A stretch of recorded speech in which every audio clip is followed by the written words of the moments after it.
Elon, obviously, we walked Auschwitz. I said I hadn't been there before either. First of all, just wanted to get your thoughts on what it was like to walk Auschwitz and Birkenau today.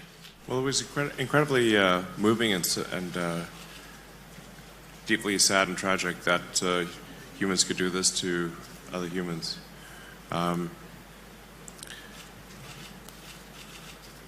It's good to have the memorial, as the plaque says, so that it never happens again. No, I mean, I'm a student of history, so I'd seen the pictures, I'd seen the videos, but it's not quite. It hits you much more in the heart when you see it in person.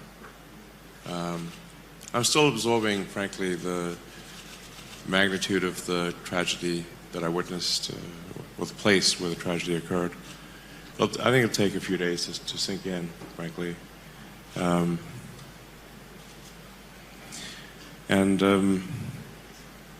As was mentioned, if there'd been social media, I think it wouldn't have been impossible to hide.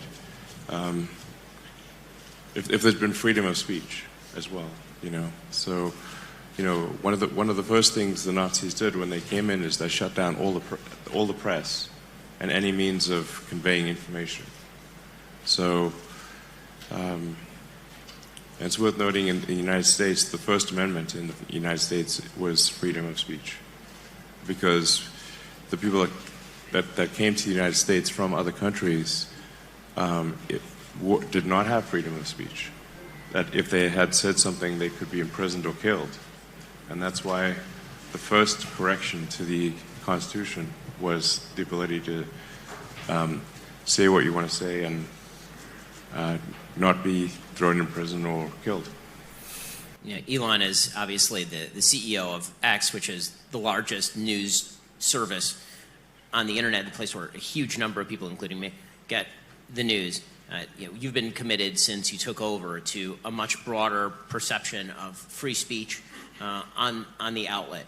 And that's led to a lot of criticisms about suggestions of rising anti-Semitism on the outlet as well. I can say for my own part that the broadening of speech on Twitter, I think, has been, and on X, has been an excellent thing. One of the things that I was able to do, for example, in the aftermath of October 7th, was actually put out full footage and pictures of what exactly was happening. You can see what's really happening, so and the true horror.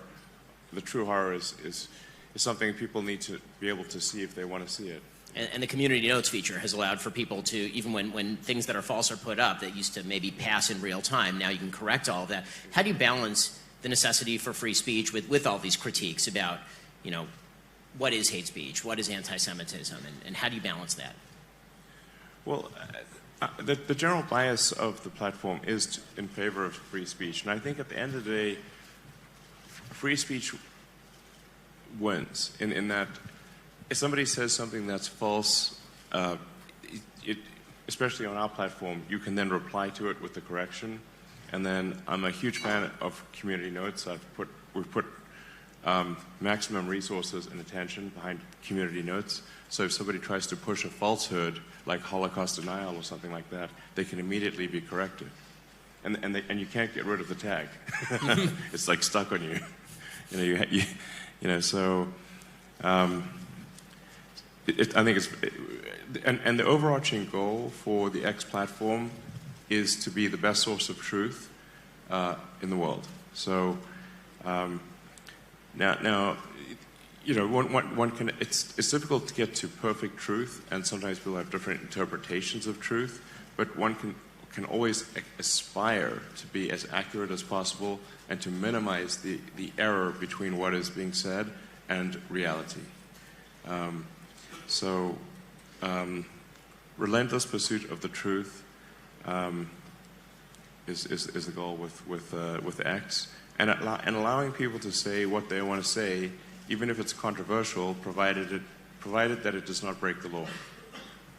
I think that's the right thing to do.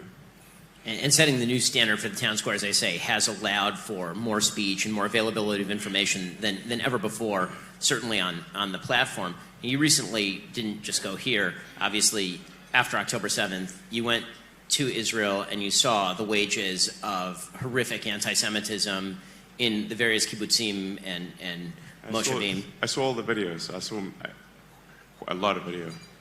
Yeah. Yeah. It was shocking to see. I think maybe the most shocking thing was to see the delight in killing innocent people, like the delight in killing kids and defenseless women and men, and there was no remorse. Quite the opposite. I mean, that requires a level of indoctrination that is extremely intense. So I think that to solve that, you have to address the source of the indoctrination. Because no one should ever be glad about killing some child.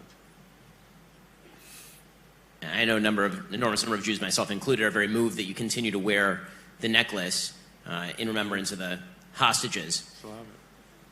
So I want to thank you for that, obviously, because raising the profile of the fact there's still dozens of men, women, and children. So many. I checked before I came. So many hostages. I hope they're alive.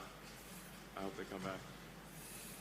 So let's talk about the uptick in anti-Semitism more broadly. One of the things that's been hard to watch as a Jew, but also just as an American and a Westerner, has been the radical upsurge in anti-Semitic activity, just generally anti-Semitic sentiment, appallingly, after October 7th. It's been astonishing, actually. Yes, and I must admit to being somewhat, frankly, naive about this. In the circles that I move, I see almost no anti-Semitism. And there's this old joke, I've got like this one Jewish friend. No, I have like 2/3 of my friends are Jewish. Okay, I have twice as many Jewish friends as non-Jewish friends. I'm like Jewish by association. I'm aspirationally Jewish. So I don't, I was like, what are people talking about with this anti-Semitism? Because I never hear it when at dinner conversations. It's like an absurdity, at least in my friend circles. But when, looking at the pro-Hamas rallies in vast numbers that took place in almost every major city in the West, blew my mind. And including on the elite college campuses that are supposed to be, if you're an elite college campus, you're supposed to be enlightened. You're not supposed to be fostering hate.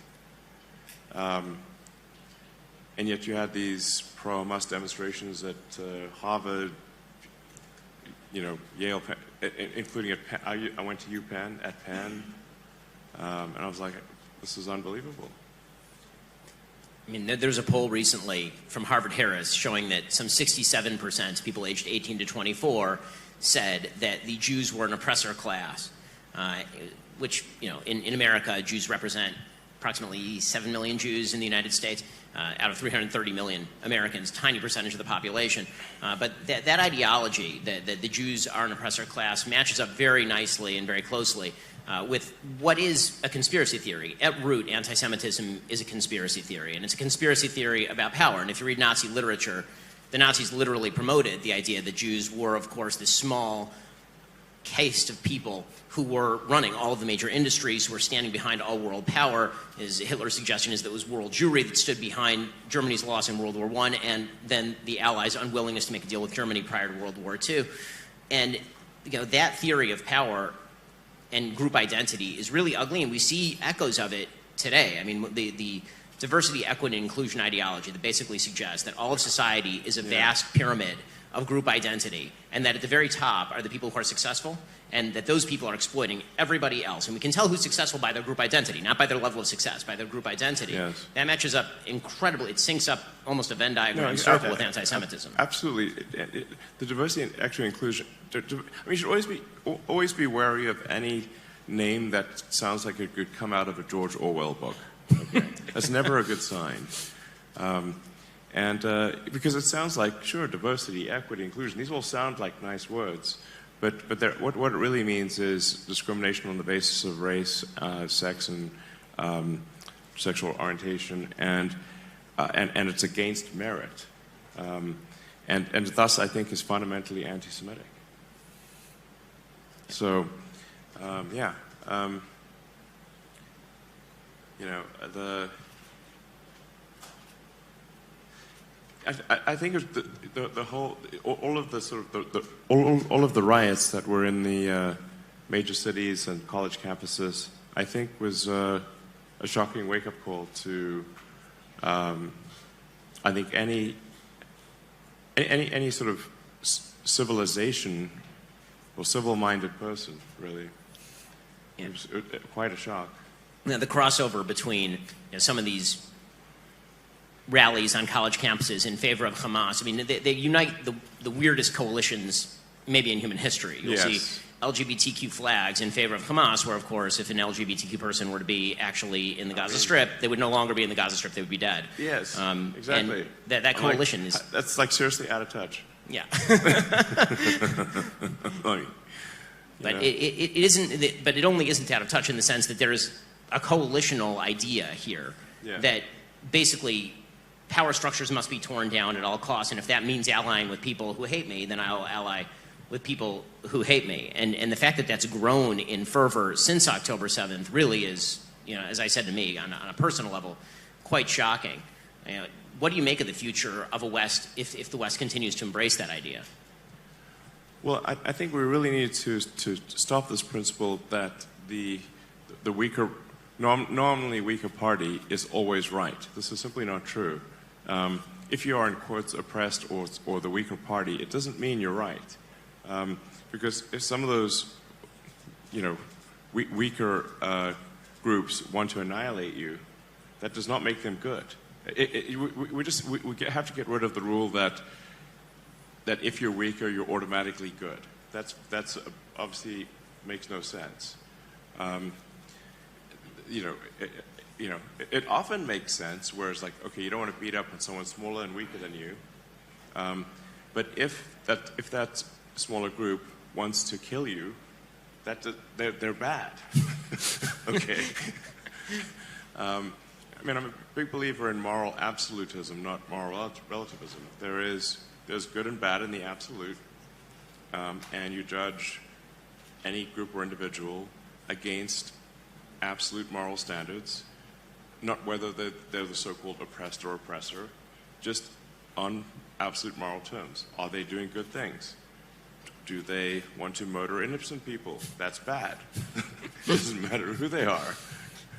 You would think, but the pseudo-sophisticates on college campus seem to think differently. And so I wanted to get your take on why you think this is so prevalent on college campuses. What do you think the future of the universities in the United States looks like, given the fact that entire universities appear to have been corrupted by moral relativism and this sort of perverse ideology? Do you think that a wave of change is coming to the universities? Do you think that there's going to be direct hiring out of high school? What is the solution for universities in the United States as well as abroad? I think we need to return to where things were, or mostly were, which is a focus on merit, and it doesn't matter whether you're a man, woman, what race you are, what beliefs you have. What matters is, how good are you at your job, or what are your skills? You could be a three-legged green Martian, wears a kimono and drinks yak's milk. Who cares? It doesn't matter. What matters is how good is your work. That's it. That's the least sort of racist, sexist you can be. Is just care about the work that somebody does and not anything else. That's what the focus needs to be to return to. Yeah, it seems as though you mentioned earlier the sort of problems of attacks on the meritocracy, and one of the claims is that there's no real meritocracy. There's a pseudo meritocracy, that basically all these institutions are run for the benefit of those who run the institutions, and it feels like there is some truth to the idea that institutions have lost credibility with the people, particularly in the West, and in the backlash to that, I think that there's now sort of an idea that if we do away with all institutions and all limits on moral behavior, then that somehow is better. But there needs to be a recapturing of the institutions, or at least a rebuilding in place of those institutions, new things. And that's something, obviously, that you're very focused on, not only with X, but your other companies, is building new things, innovation, trying to create our way out of the problems that we've created for ourselves. Yeah, I think generally people should always be wary that they may have either consciously or perhaps mostly subconsciously internalized the notion of a zero-sum game or a fixed pie.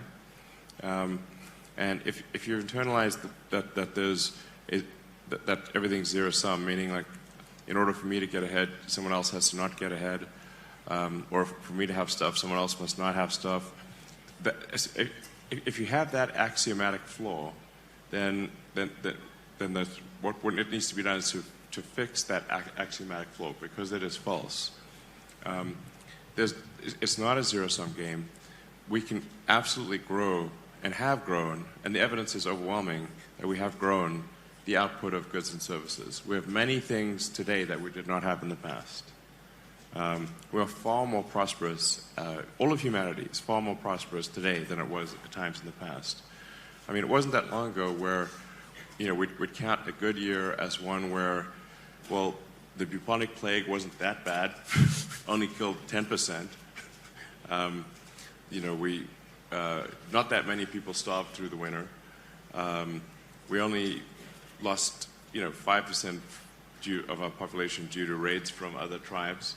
Basically life used to be very rough in the old days.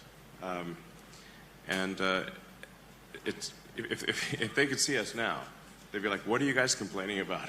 This is amazing. Not having to worry about food for, we were food constrained for, probably the last 100,000 years until recently. So, really the present day future is amazing compared to the past. And anyone who doesn't think it's amazing is not a good student of history. So I think we live in the most interesting of times and probably the best of times. One of the things that I would hope that, and I think you're part of this, is a coalition of meritocrats standing up for the meritocracy is going to be deeply necessary in a future where trust has been fragmented with so many institutions. We're going to have to stand up and loudly say that merit still exists, and that merit is individually based, not based on innate characteristics of some sort. So you mentioned earlier, that you're aspirationally Jewish, that you surround yourself with, that you're surrounded by so many Jews. So are you part of the Jewish conspiracy? What exactly is the... Maybe. That'll please the haters online. Yeah. I'm sure. No,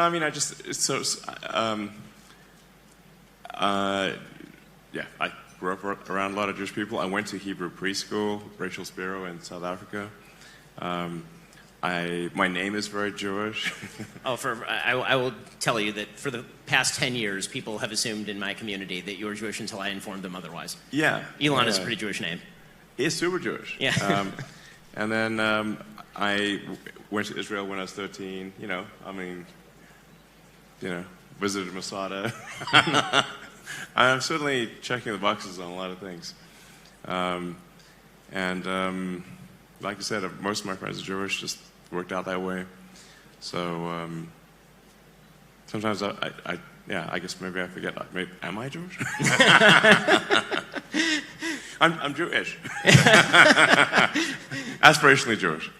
So, when you hear critiques about X, right, about the amount of anti-Semitism on X, what are the metrics that you're seeing from the inside about the amount of anti-Semitism or quote-unquote hate speech, because it's always a vaguely defined term, hate speech, on your platform?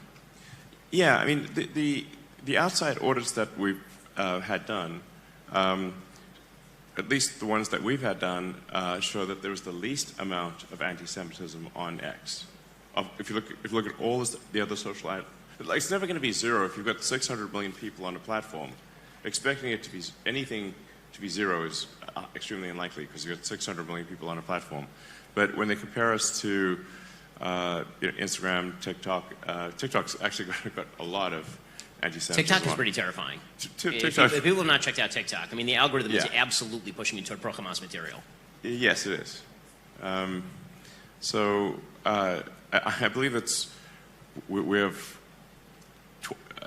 TikTok has like 5 times the amount of anti-Semitism per post than we do. So it's not, like I said, it's not going to be zero. But to the best of our knowledge, it has the least amount of anti-Semitism of any platform. Legacy media has spent an awful lot of ink on you. There's been a lot of attempts to paint you as anti-Semitic or paint X as anti-Semitic. Where do you think that's coming from? Why does the legacy media seem to have you, particularly in the last year and a half, in the crosshairs so much? Well, I mean, the reality is that X is competition for the legacy media. So, X is where people go to get the most current news and learn about the world. So, the legacy media is our direct competitors. So they're really going to find every angle to try to cancel X. I mean, if you want to know why things are happening, look at the incentives. So, and legacy media has had a tough time with respect to usage. The numbers I saw was that the sort of traditional print cable television viewership went down something like 20–30% last year. On the other hand, X went up roughly that same, roughly 20–30%. So it's a direct competition for people's attention. So if there's some attack they can levy against me, they will. It seems as though one of the other matters is not just direct competition between the media and X, but also that the legacy media for most of my life, up until the past 15 years, performed what they saw as a gatekeeping function. They were the ones who got to define the narrative. They were the ones who got to determine what was appropriate news and what was inappropriate news. And then even after social media arose, in the early days, there was this sort of the sort of things that you articulate were actually articulated by virtually all the social media heads. Mark Zuckerberg used to say the kinds of things that you say. Jack Dorsey used to say the kinds of things that you said. And then there seemed to be an institutional takeover by a lot of legacy media types in terms of the kinds of rules and restrictions that were placed on what you could and could not say on these platforms, who would get banned, who would not get banned. Advertisers weaponized against particular outlets if those outlets didn't follow the diktats that were put forward by these types. And it seems like since you took over, one of the biggest objection of all is that they're not performing the gatekeeping function anymore. Someone else is. Well, yes. I mean, I don't think that there should be a gatekeeping function by a small number of individuals. I mean, if you say like for newspapers in America, there are about 5 editors that decide what gets put on the front page, or what to focus on or what not to focus on, and most of the other papers just copy them essentially. So, but is that really what we want? Do we want just a handful of people deciding what they think is important, or should it be that the people decide what's important? And I think it should be sort of an organic thing where the people decide what's important and what to focus on, not just a handful of editors. Yeah, they don't like the fact that this power has been taken away from them, but I think it should be. I want to go back to something that you said a little bit earlier, talking about the idea that on a moral level, there's nothing that suggests that simple weakness is itself virtue. That a weak person can be virtuous, but doesn't necessarily mean that they are. A powerful person can be, the victimizer, but it doesn't necessarily mean that they are. That logic carried forward, particularly to what's going on in Israel right now, has been, in my opinion, entirely pernicious and wrong. There's this idea that because Israel is a powerful, militarily sophisticated country that is doing its best to limit civilian casualties in one of the most population-dense areas of the world, in which you have terrorists who are honeycombed throughout every aspect of society, building literally hundreds of miles of tunnels, the entire London subway system worth of tunnels underneath the ground, that somehow Israel targeting those systems and killing a lot of people, because when you kill terrorists, unfortunately, and they're embedded among civilians, it's terrible and it's horrifying, but every one of those deaths is on the terrorist group that embeds itself with civilians. There's been this logic has been mapped onto that conflict, that smaller and weaker means morally virtuous because victimized. Yeah. It really has come completely full circle from, or 180 degrees from what has historically been the case. So through most of history, the operating principle has been might makes right. So, yeah, for really up until modern times, might makes right was if you were stronger, you were right. Now we've sort of flipped it to if you're weaker, you're right. But neither is true. There is rightness independent of strength or weakness. Just because somebody's strong doesn't mean they're right, and because somebody's weak doesn't mean they're right. You have to look at morals in the absolute. So on a broader level, Elon, you talk a lot about your hope for humanity. I'd say that you're somebody who really loves humanity, which is why you talk about expanding humanity's reach out to the stars. When you go to a place like Auschwitz, or when you walk the villages like Kibbutz Be'eri after October 7th, does that change your opinion of humanity, or does it reinforce what you think humanity can be on both the positive side and on the negative side? I think it is actually human nature to love humanity unless you are indoctrinated otherwise. So I think the actual default for most people is to love humanity and to love being around their fellow humans. You can take, for example, like what's one of the worst punishments in prison is solitary confinement. And all solitary confinement means is that you don't get to hang out with the other prisoners, which might not be the best group of people to hang out with. But even that is considered a terrible punishment, to not be able to hang out with other prisoners. So in truth, I think in our nature, we all love humanity unless we are indoctrinated otherwise. And so we have to stop that indoctrination.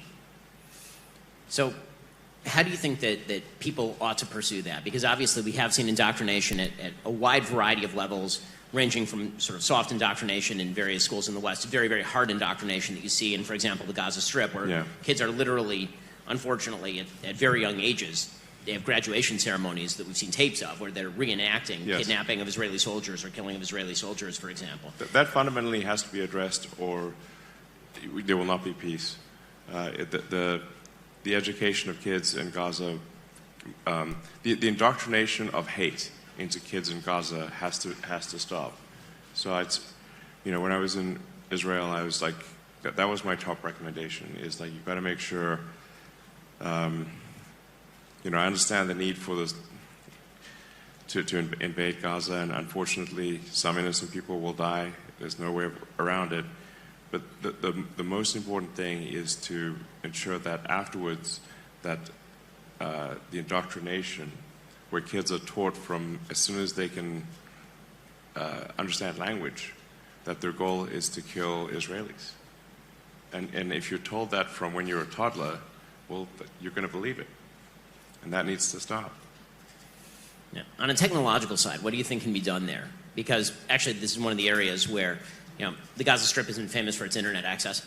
There are a lot of places around the world where the government puts an extraordinarily heavy hand on the flow of information. You were mentioning that the Nazis, first thing they did was take over the entire press mechanism inside Germany and then inside the occupied areas of Europe. But that obviously happens all over the world right now.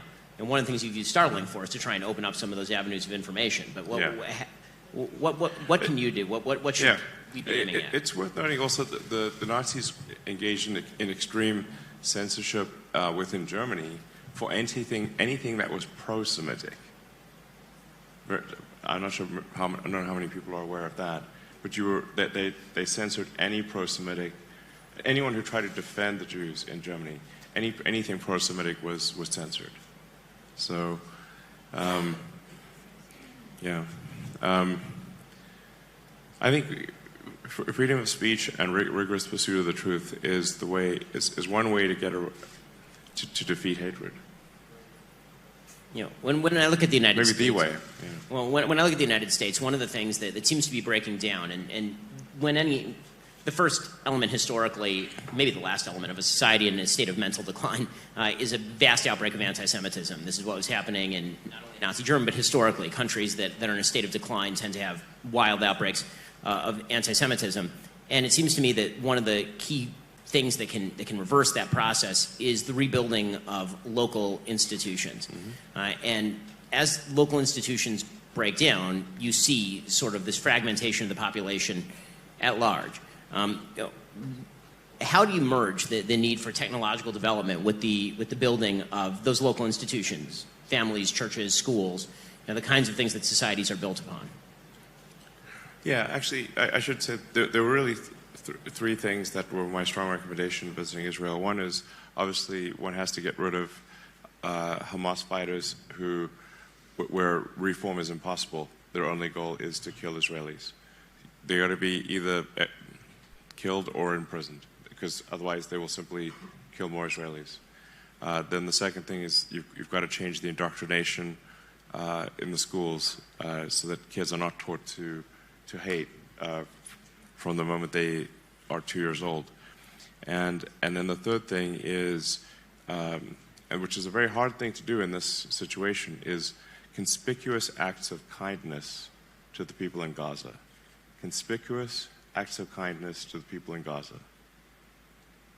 It's just that much harder to hate someone if you do nice things for them, even if they try to bite your hand when you do it.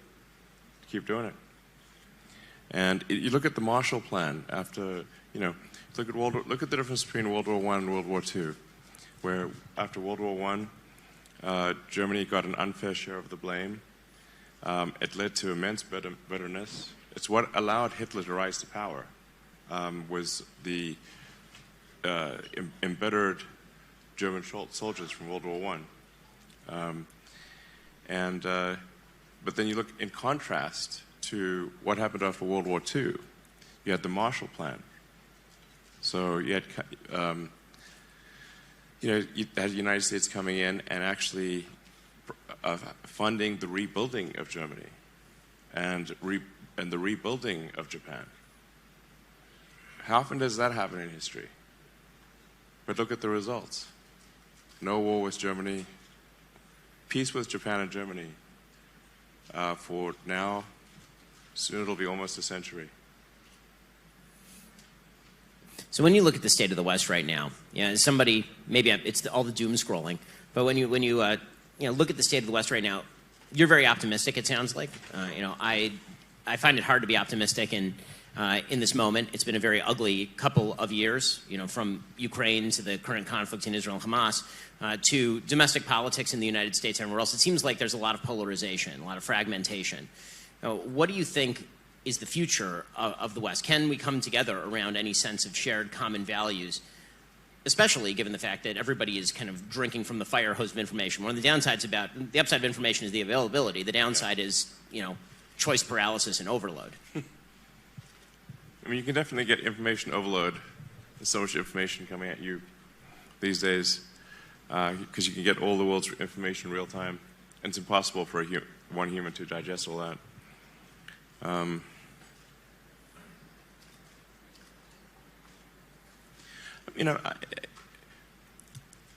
I think there are some things that we can agree on, or most people would agree on, are cool and inspiring, like humanity going to the moon. If you ask probably kids almost anywhere in the world, what's the coolest thing humans have ever done? I think a lot of kids would say, we went to the moon,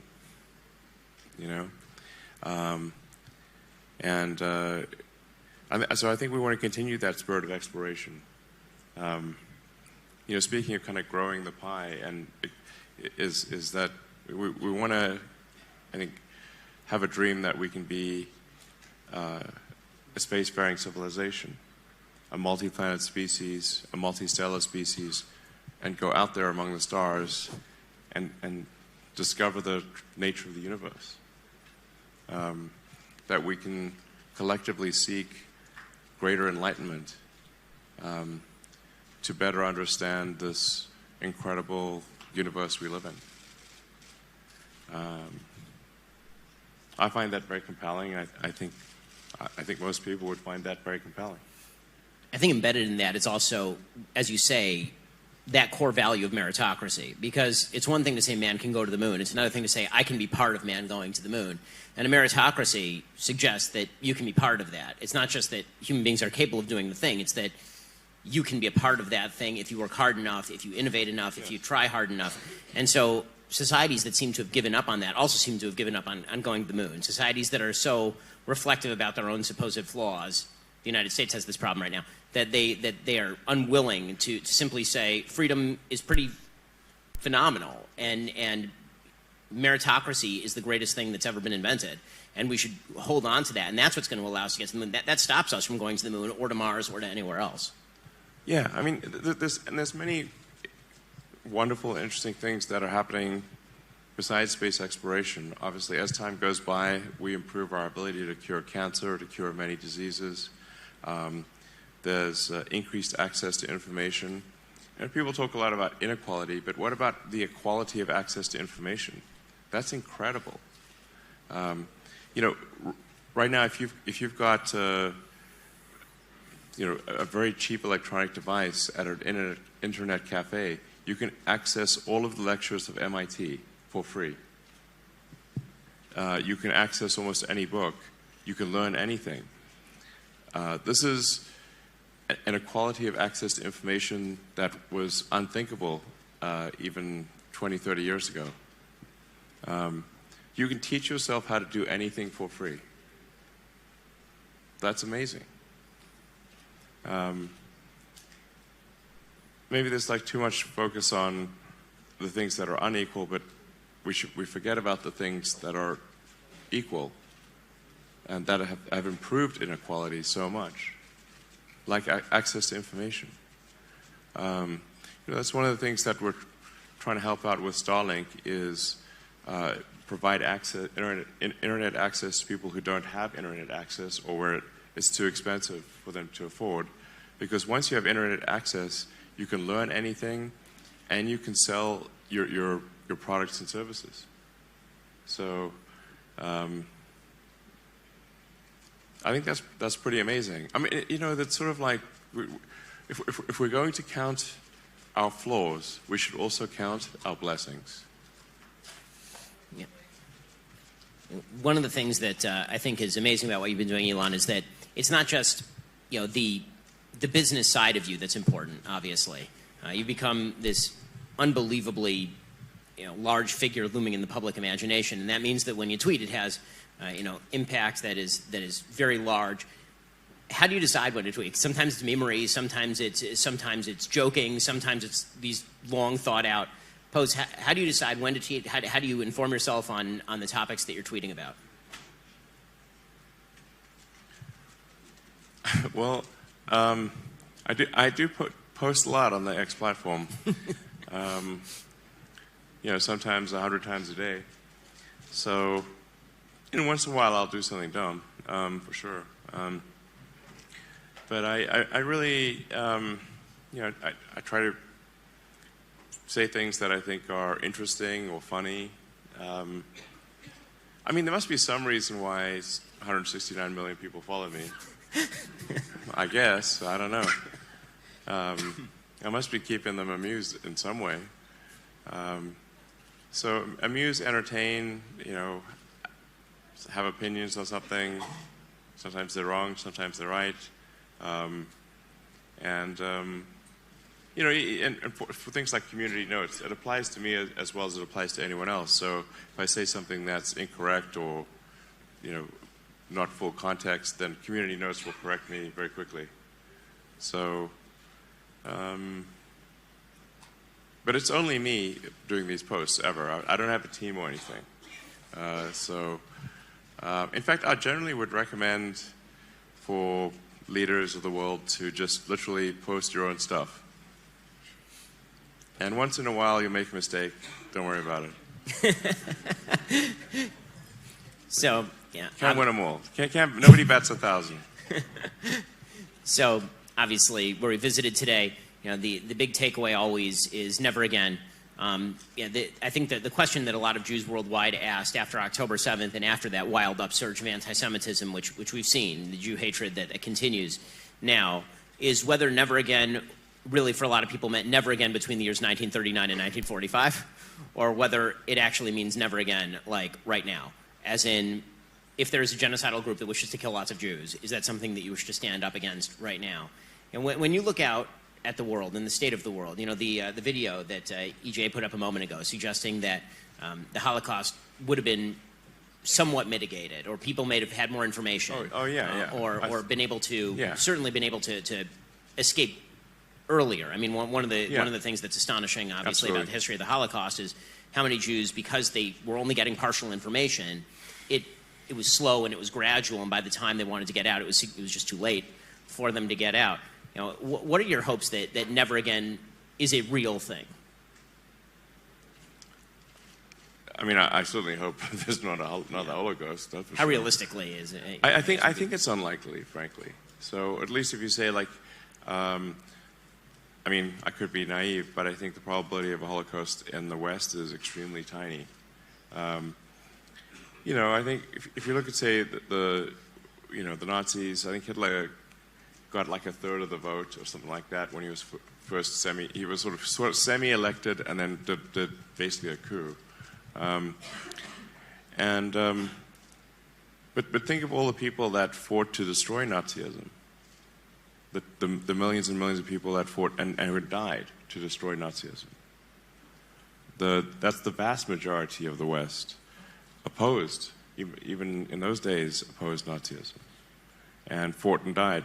And my grandfather was in World War II for almost 6 years. All his friends got killed. He was the only one of his friends to survive.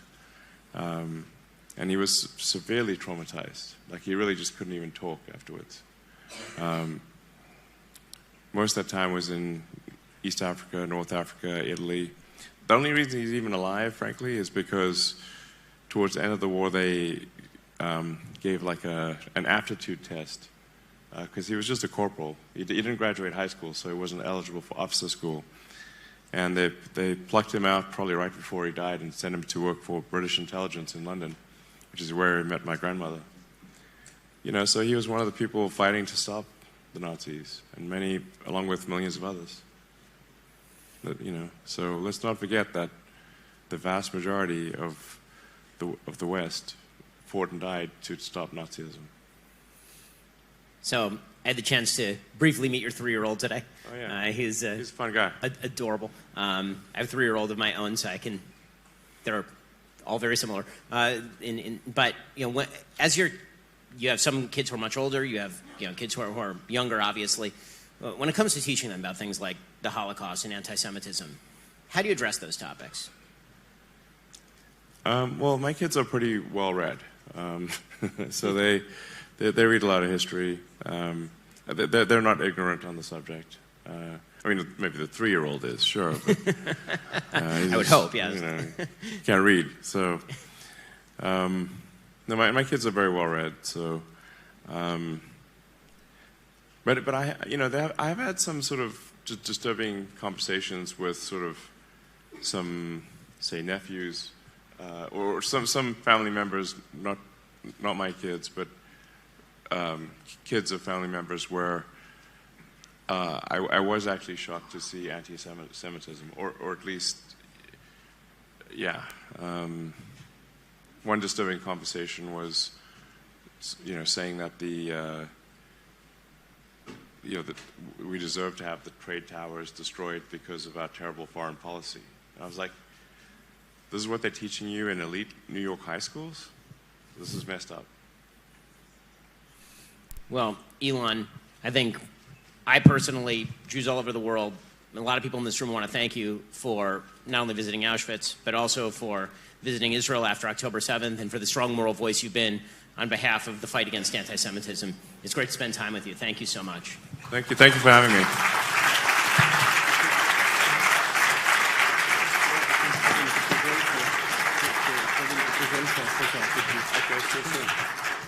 Thank you very much, Elon. Thank you, Ben, for a very, very interesting interview. Thank you for the questions and thank you for the answers. I would like now, please, to call the 10th President of the State of Israel, Reuven Rivlin, and Dr. Joel Mergui, the President of the Consistoire of Paris, for a brief picture, please. The 10th President of Israel. Dr. Mergui? Thank you. Joël? Dr. Joël Mergui, the President of the Council of France. We'll take, please, a picture before we move on with the program. Thank you. President Rivlin, if we please could call you for the... Okay. Okay. How do you hold it again? It's quite heavy. Okay. Okay. Please, yeah, please do. Okay.